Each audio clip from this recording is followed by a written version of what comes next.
Si Pablo bilang apostol ng mga Hentil ay may mga sinulat na mga kautusan, palatuntunan at mga bagay na dapat pakinggan at tuparin ng mga Kristiyano na siyang iniutos sa kanya ng Diyos at pahayag ni Kristo. Kaya naman nung pagpahingayin siya ay hindi na nagsulat pa ng mga aklat si Timoteo, kaya wala tayong mababasang sulat ni Timoteo dahil mayroon na siyang mga reference na gagamitin niya upang pangasiwaan ang iglesia ng Diyos noong panahon niya.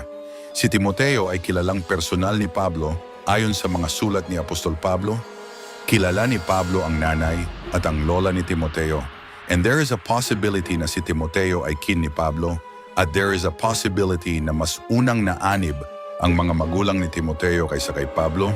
Subalit ang tanong, anong nangyari kay Timoteo? Idaan natin sa ganitong analogy. Year 70 AD, sinalakay ni General Tito ang Jerusalem at ang mga Kristiyano ay nangalat sa iba't ibang lugar.